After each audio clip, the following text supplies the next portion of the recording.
Shalom,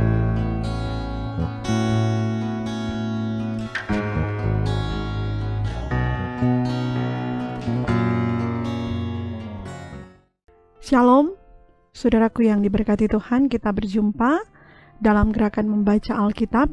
Kita ada di hari yang ke-130 dalam bagian bacaan Alkitab, kitab 2 Tawarik pasal 8 sampai pasal 11. Sebelum baca firman, mari berdoa.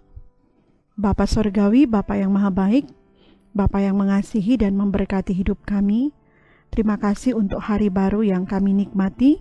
Saat ini kami akan membaca Alkitab. Kami bermohon tuntunan kuasa Tuhan melingkupi kami semua. Inilah kami dalam nama Tuhan Yesus. Kami berdoa. Amin. Mari kita mulai membaca Alkitab di hari ini. Setelah lewat 20 tahun, selesailah Salomo mendirikan rumah Tuhan dan istananya sendiri. Maka Salomo memperkuat kota-kota yang diberikan Huram kepadanya dan menyuruh orang Israel menetap di sana. Lalu Salomo pergi ke Hamat Soba dan menaklukkannya. Kemudian ia memperkuat Tadmor di padang gurun dan semua kota perbekalan yang didirikannya di Hamat. Ia memperkuat juga Bet-horon Hulu dan Bet-horon Hilir menjadi kota kubu yang bertembok, berpintu gerbang dan berpalang. Dan juga Baalat dan segala kota perbekalan kepunyaan Salomo, segala kota tempat kereta, kota-kota tempat orang berkuda, dan apa saja yang Salomo ingin mendirikannya di Yerusalem, atau di Gunung Libanon, atau di segenap negeri kekuasaannya. Semua orang yang masih tinggal dari orang Het, orang Amori, orang Feris, orang Hewi, dan orang Yebus yang tidak termasuk orang Israel, yakni keturunan bangsa-bangsa yang masih tinggal di negeri itu dan yang tidak dibinasakan oleh orang Israel, merekalah yang dikerahkan Salomo untuk menjadi orang Rodi. Demikianlah mereka sampai hari ini. Tetapi orang Israel tidak ada yang dijadikan budak oleh Salomo untuk pekerjaannya, melainkan mereka menjadi prajurit atau perwira pasukan berkuda atau panglima atas pasukan kereta dan pasukan berkuda. Dan inilah pemimpin-pemimpin umum Raja Salomo, 250 orang yang memerintah rakyat. Dan Salomo memindahkan anak Firaun dari kota Daud ke rumah yang didirikannya baginya, karena katanya, tidak boleh seorang istriku tinggal dalam istana Daud, Raja Israel, karena tempat-tempat yang telah dimasuki tabut Tuhan adalah kudus.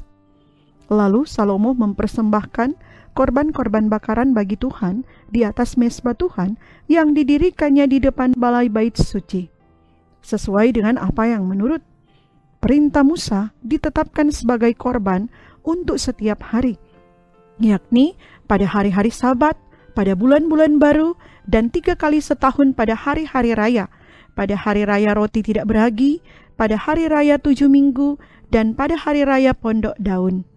Dan menurut peraturan Daud, ayahnya, ia menetapkan rombongan para imam dalam tugas jabatan mereka, dan orang-orang Lewi dalam tugas menyanyikan puji-pujian dan menyelenggarakan ibadah di hadapan para imam, setiap hari menurut yang ditetapkan untuk hari itu, dan juga penunggu-penunggu pintu gerbang dalam rombongan mereka untuk setiap pintu gerbang, karena demikianlah perintah Daud, abdi Allah.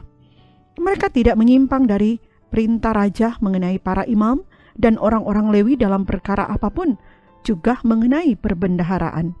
Maka terlaksanalah segala pekerjaan Salomo dari hari dasar rumah Tuhan diletakkan sampai kepada hari rumah itu selesai. Dengan demikian, selesailah sudah rumah Tuhan. Kemudian Salomo pergi ke Ezion Geber dan ke Elot yang letaknya di tepi laut di tanah Edom.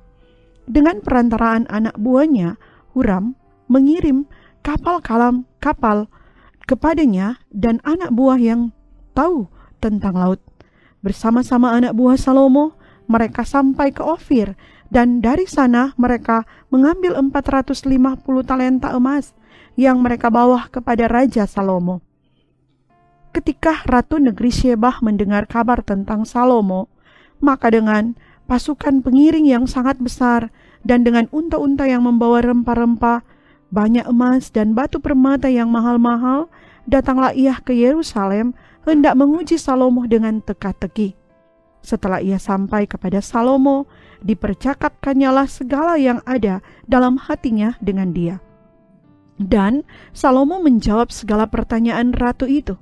Bagi Salomo tidak ada yang tersembunyi, yang tidak dapat dijawabnya untuk ratu itu. Ketika ratu negeri Syebah melihat hikmat Salomo dan rumah yang telah didirikannya, makanan di mejanya, cara duduk pegawai-pegawainya, cara pelayan-pelayannya melayani dan berpakaian, juru-juru minumannya dan pakaian mereka, dan korban bakaran yang biasa dipersembahkannya di rumah Tuhan, maka tercenganglah ratu itu. Dan ia berkata kepada raja, "Benar juga kabar yang kudengar di negeriku tentang engkau dan tentang hikmatmu.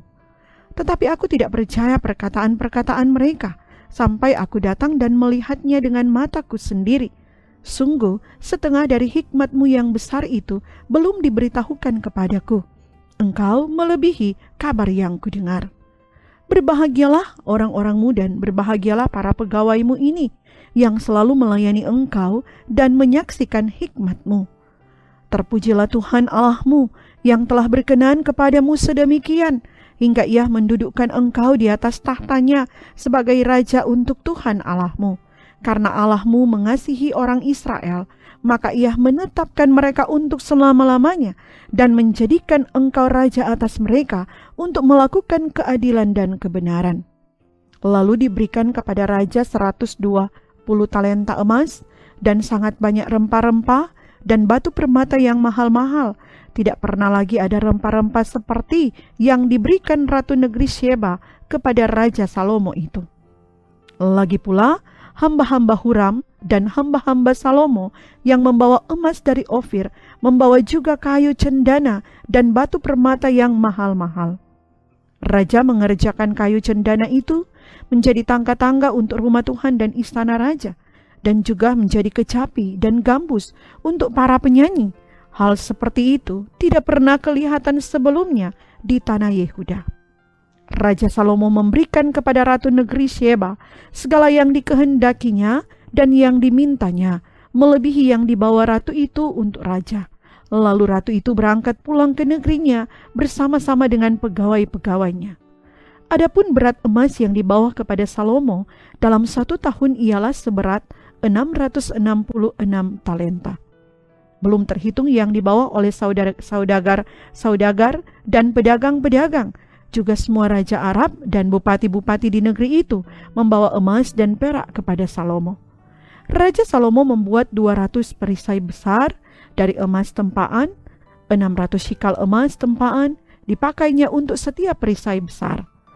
Ia membuat juga 300 perisai kecil dari emas tempaan, 300 shikal emas dipakainya untuk setiap perisai kecil. Lalu raja menaruh semuanya itu di dalam gedung hutan Libanon. Juga raja membuat tahta besar dari gading yang salutnya dengan emas murni. Tahta itu 6 tingkatnya dan tumpuan kakinya dari emas yang dipautkan pada tahta itu, dan pada kedua sisi tempat duduk ada kelek-kelek. Di samping kelek-kelek itu berdiri 2 singa. Sedang 12 singa berdiri di atas ke-6 tingkat itu, sebelah menyebelah. Belum pernah diperbuat yang demikian bagi sesuatu kerajaan. Segala perkakas minuman Raja Salomo dari emas, dan segala barang di gedung hutan Libanon itu dari emas murni. Perak tidak dianggap berharga pada zaman Salomo. Sebab raja mempunyai kapal-kapal yang berlayar ke Tarsis bersama-sama dengan orang-orang Huram, dan sekali 3 tahun kapal-kapal Tarsis itu datang membawa emas dan perak serta gading, juga kerah dan burung merak. Raja Salomo melebihi semua raja di bumi dalam hal kekayaan dan hikmat. Semua raja di bumi berikhtiar menghadap Salomo untuk menyaksikan hikmat yang telah ditaruh Allah di dalam hatinya. Mereka datang masing-masing membawa persembahannya, yakni barang-barang perak dan barang-barang emas, pakaian senjata, rempah-rempah, kuda dan bagal, dan begitulah tahun demi tahun. Salomo mempunyai juga 4.000 kandang untuk kuda-kudanya dan kereta-keretanya, dan 12.000 orang berkuda, yang ditempatkan dalam kota-kota kereta dan dekat raja di Yerusalem. Dan ia memerintah atas semua raja mulai dari sungai Efrat sampai negeri orang Filistin dan sampai ke tapal batas Mesir. Raja membuat banyaknya perak di Yerusalem sama seperti batu dan banyaknya pohon kayu aras sama seperti pohon ara yang tumbuh di daerah bukit. Kuda untuk Salomo didatangkan dari Misraim dan dari segala negeri. Selebihnya dari riwayat Salomo dari awal sampai akhir, bukankah semuanya itu tertulis dalam riwayat Nabi Nathan dan dalam nubuat Ahia orang Silo itu, dan dalam penglihatan-penglihatan Ido, pelihat itu tentang Yerobeam bin Nebat? Salomo memerintah di Yerusalem atas seluruh Israel 40 tahun lamanya. Kemudian Salomo mendapat perhentian bersama-sama dengan nenek moyangnya, dan ia dikuburkan di kota Daud ayahnya, maka Rehabeam anaknya menjadi raja menggantikan dia. Kemudian Rehabeam pergi ke Sikem, sebab seluruh Israel telah datang ke Sikem untuk menobatkan dia menjadi raja. Segera sesudah hal itu kedengaran kepada Yerobeam bin Nebat, ia ada di Mesir, sebab ia melarikan diri ke sana dari hadapan Raja Salomo, maka kembalilah ia dari Mesir.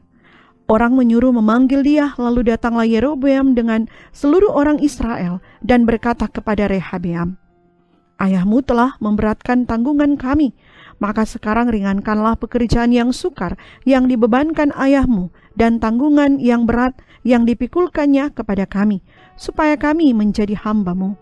Tetapi ia menjawab mereka, "Datanglah kembali kepada Kulusa." Lalu pergilah rakyat itu. Sesudah itu Rehabeam meminta nasihat dari para tua-tua yang selama hidup Salomo mendampingi Salomo, ayahnya. Katanya, "Apakah nasihatmu untuk menjawab rakyat itu?" Mereka berkata kepadanya, "Jika engkau mau berlaku ramah terhadap rakyat itu, mau menyenangkan mereka dan mengatakan kata-kata yang baik kepada mereka, maka mereka menjadi hamba-hambamu sepanjang waktu." Tetapi ia mengabaikan nasihat yang diberikan para tua-tua itu. Lalu ia meminta nasihat kepada orang-orang muda yang sebaya dengan dia dan yang mendampinginya. Katanya kepada mereka, "Apakah nasihatmu supaya kita dapat menjawab rakyat yang mengatakan kepadaku, 'Ringankanlah tanggungan yang dipikulkan kepada kami oleh ayahmu'?" Lalu orang-orang muda yang sebaya dengan dia itu berkata, "Beginilah harus kau katakan kepada rakyat yang telah berkata kepadamu, 'Ayahmu telah memberatkan tanggungan kami, tetapi engkau ini berilah keringanan kepada kami.' Beginilah harus kau katakan kepada mereka, 'Kelingkingku lebih besar daripada pinggang ayahku. Maka sekarang ayahku telah membebankan kepada kamu tanggungan yang berat, tetapi aku akan menambah tanggungan kamu. Ayahku telah menghajar kamu dengan cambuk, tetapi aku akan menghajar kamu dengan cambuk yang berduri besi.'" Lusanya datanglah Yerobeam dengan segenap rakyat kepada Rehabeam, seperti yang dikatakan raja, "Kembalilah kepadaku lusa." Raja Rehabeam menjawab mereka dengan keras. Ia telah mengabaikan nasihat para tua-tua. Ia mengatakan kepada mereka menurut nasihat orang-orang muda, "Ayahku telah memberatkan tanggungan kamu, tetapi aku akan menambahnya. Ayahku telah menghajar kamu dengan cambuk, tetapi aku akan menghajar kamu dengan cambuk yang berduri besi." Jadi raja tidak mendengarkan permintaan rakyat, sebab hal itu merupakan perubahan yang disebabkan Allah, supaya Tuhan menepati firman yang diucapkannya dengan perantaraan Ahia orang Silo kepada Yerobeam bin Nebat. Setelah seluruh Israel melihat bahwa raja tidak mendengarkan permintaan mereka, maka rakyat menjawab raja, "Bagian apakah kita dapat daripada Daud? Kita tidak memperoleh warisan dari anak Isai itu. Masing-masing ke kemahmu, hai orang Israel. Uruslah sekarang rumahmu sendiri, hai Daud." Maka pergilah seluruh orang Israel ke kemahnya. Sehingga Rehabeam menjadi raja hanya atas orang Israel yang diam di kota-kota Yehuda. Kemudian Raja Rehabeam mengutus Hadoram yang menjadi kepala Rodi, tetapi orang-orang Israel melontari dia dengan batu sehingga mati. Bahkan Raja Rehabeam hampir-hampir tidak dapat menaiki keretanya untuk melarikan diri ke Yerusalem. Demikianlah mulanya orang Israel memberontak terhadap keluarga Daud sampai hari ini. Ketika Rehabeam datang ke Yerusalem, ia mengumpulkan kaum Yehuda dan Benyamin 180.000 teruna yang sanggup berperang untuk memerangi orang Israel dengan maksud mengembalikan kerajaan itu kepadanya. Tetapi datanglah firman Tuhan kepada Semaya abdi Allah demikian, katakanlah kepada Rehabeam anak Salomo raja Yehuda dan kepada segenap orang Israel di Yehuda dan di Benyamin demikian, beginilah firman Tuhan, janganlah kamu maju dan janganlah kamu berperang melawan saudara-saudaramu. Pulanglah masing-masing ke rumahnya, sebab akulah yang menyebabkan hal ini terjadi. Maka mereka mendengarkan firman Tuhan dan pulang dengan tidak pergi menyerang Yerobeam. Rehabeam diam di Yerusalem dan memperkuat kota-kota kubu di Yehuda. Ia memperkuat Betlehem, Etam, Tekoa, Betsur, Sokoh, Adulam, Gad, Mares, Sif, Adoraim, Lakis, Aseka, Sora, Ayalon, dan Hebron yang terletak di Yehuda dan di Benyamin sebagai kota-kota berkubu. Ia memperkokoh kota-kota berkubu itu dan menempatkan di situ kepala-kepala pasukan dengan persediaan makanan, minyak, dan anggur. Perisai dan tombak pun disediakan di tiap-tiap kota. Ia membuat kota-kota itu amat kokoh. Demikianlah Yehuda dan Benyamin menjadi daerah kekuasaannya. Para imam dan orang Lewi di seluruh Israel datang menggabungkan diri dengan dia dari daerah-daerah kediaman mereka. Sebab orang Lewi meninggalkan tanah penggembalaan dan milik mereka, lalu pergi ke Yehuda dan Yerusalem. Oleh karena Yerobeam dan anak-anaknya melarang mereka memegang jabatan imam Tuhan. Dan mengangkat bagi dirinya imam-imam untuk bukit-bukit pengorbanan, untuk jin-jin, dan untuk anak-anak lembu jantan yang dibuatnya. Dari segenap suku Israel, orang datang ke Yerusalem mengikuti orang-orang Lewi itu, yakni orang yang telah membulatkan hatinya untuk mencari Tuhan Allah Israel, dan mereka datang untuk mempersembahkan korban kepada Tuhan Allah nenek moyang mereka. Demikianlah mereka memperkokoh kerajaan Yehuda dan memperkuat pemerintahan Rehabeam bin Salomo selama 3 tahun, karena selama 3 tahun mereka hidup mengikuti jejak Daud dan Salomo. Rehabeam mengambil Mahalat anak Yerimot bin Daud dan Abihail binti Elhiab bin Isai menjadi istrinya, yang melahirkan baginya anak-anak lelaki ini, Yeus, Semaria, dan Saham. Sesudah Mahalat ia mengambil Maakah anak Absalom menjadi istrinya, yang melahirkan baginya Abiyah, Atai, Sisa, dan Selomit. Rehabeam mencintai Maakah anak Absalom itu lebih daripada semua istri dan gundiknya. Ia mengambil 18 istri dan 60 gundik dan memperanakkan 28 anak laki-laki dan 60 anak perempuan. Rehabeam mengangkat Abiyah anak Maakah sebagai pemuka, yakni sebagai pemimpin di antara saudara-saudaranya, karena ia bermaksud menjadikan dia raja. Oleh sebab itu ia mengambil kebijaksanaan untuk menyebarkan semua anaknya yang lain ke seluruh daerah Yehuda dan Benyamin, ke segala kota kubu. Ia memberikan mereka makanan dengan limpahnya dan menyediakan bagi mereka banyak istri. Sampai demikian bacaan firman. Mari berdoa. Terima kasih Tuhan Yesus untuk penyertaan-Mu yang sempurna bagi kami. Kami telah selesai membaca Alkitab di hari ini. Engkau tuntun kami supaya firman membaharui hidup kami. Ini menuntun kami menjadi pelaku-pelaku firman di tengah hidup ini. Perjalanan kami, aktivitas kerja kami semua Tuhan, kami persembahkan dalam tangan-Mu, sehingga kehendak-Mu yang jadi dan bukan kehendak kami. Amin. Saudaraku yang diberkati Tuhan, demikian bacaan firman kita di hari ini. Tuhan Yesus selalu memberkati dan menyertai kita sekalian. Shalom.